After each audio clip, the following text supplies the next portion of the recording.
Dari tim biasa jadi monster pertahanan, kisah perubahan timnas Inggris di bawah Thomas Tuchel.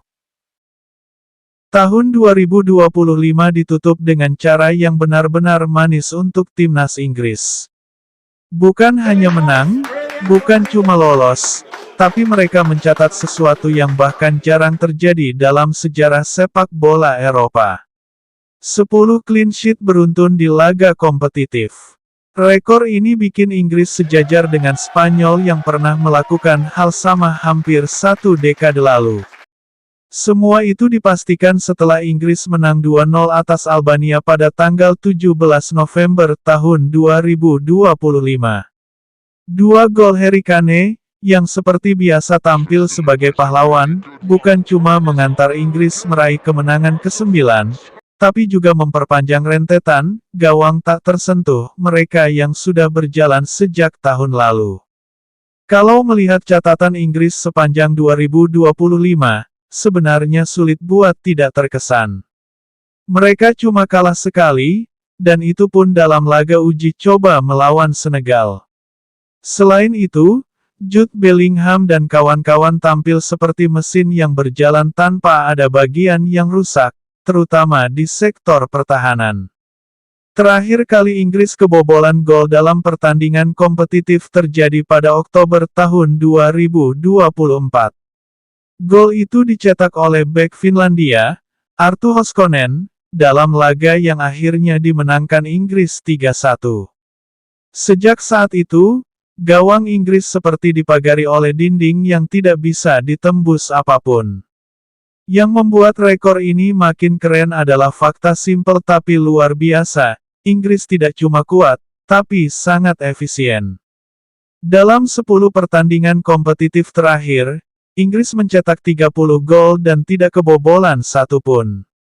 Selisih gol plus 30 bukan angka biasa, itu bukti bahwa mereka bukan cuma menyerang dengan tajam, tapi juga bertahan dengan disiplin sempurna.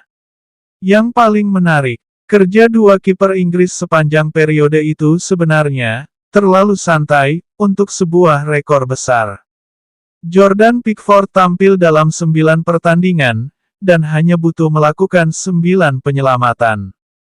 Dean Henderson bermain sekali dan melakukan 3 penyelamatan. Total cuma 12 penyelamatan dalam 10 pertandingan. Artinya apa? Bukan cuma kipernya yang bagus, tapi sistem pertahanannya bekerja sangat efisien. Lawan-lawan bahkan kesulitan menciptakan peluang ke arah gawang. Dan jangan lupa, Thomas Tuchel tidak selalu menggunakan pemain yang sama. Dia merotasi hampir semua posisi di lini belakang. Meski begitu, kualitas pertahanan tetap stabil. Tidak banyak tim di dunia yang bisa rotasi sebanyak itu tanpa menurunkan kualitas permainan.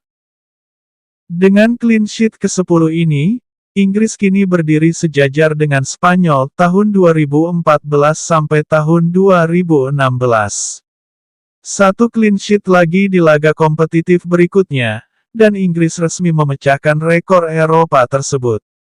Jika tren ini terus berjalan sampai Piala Dunia 2026, The Three Lions jelas akan menjadi salah satu favorit utama.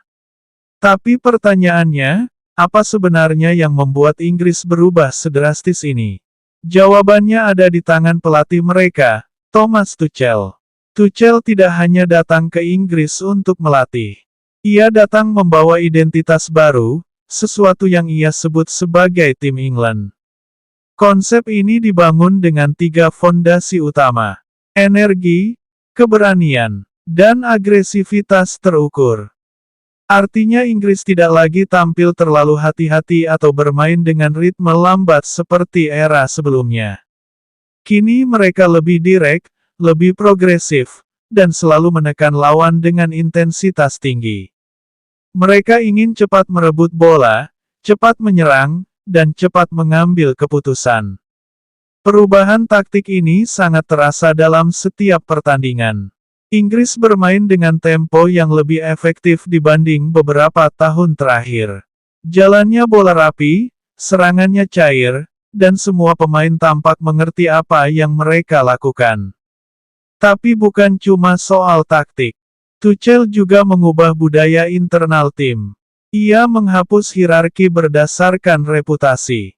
Tidak ada lagi, nama besar pasti main. Semua pemain harus layak secara taktik, energi, dan fungsi dalam sistem. Contohnya gampang, Morgan Rogers tetap dimainkan meski Jude Bellingham sudah pulih. Bahkan Phil Foden, salah satu pemain terhebat Inggris saat ini, tidak otomatis mendapat jaminan starter. Jika tidak cocok dengan game plan, ia harus menyesuaikan diri. Perubahan juga terjadi di posisi sayap. Tuchel menuntut agresivitas dan intensitas, bukan sekadar skill atau ketenaran. Pemain sayap dipilih karena mereka bisa menekan, berlari, dan menjaga tempo permainan. Ini membuat koneksi antar pemain menjadi lebih hidup, terutama ketika beberapa dari mereka sudah sering bermain bersama di level klub. Di sisi kanan, Reece James dan Noni Madueke punya chemistry alami. Di sisi kiri, Anthony Gordon dan Tino Livramento saling melengkapi satu sama lain. Koneksi-koneksi kecil ini bikin Inggris terasa jauh lebih efisien ketika menyerang. Dari sinilah Inggris akhirnya keluar dari jebakan generasi emas, yang dulu sering membuat mereka bermain terlalu terikat pada nama besar. Tuchel menghapus itu semua. Dalam sistem barunya, fungsi lebih penting daripada reputasi. Dan hasilnya terlihat jelas, Inggris jadi lebih kompak, lebih disiplin, dan lebih percaya diri menghadapi lawan siapapun. Dengan fondasi sekuat ini, taktik yang tajam, budaya yang sehat, pemain yang lapar, dan pertahanan yang nyaris sempurna, Inggris kini berdiri sebagai salah satu tim yang paling siap menghadapi Piala Dunia 2026. Mereka bukan hanya punya pemain berkualitas, tetapi juga sistem yang matang dan mentalitas yang kuat.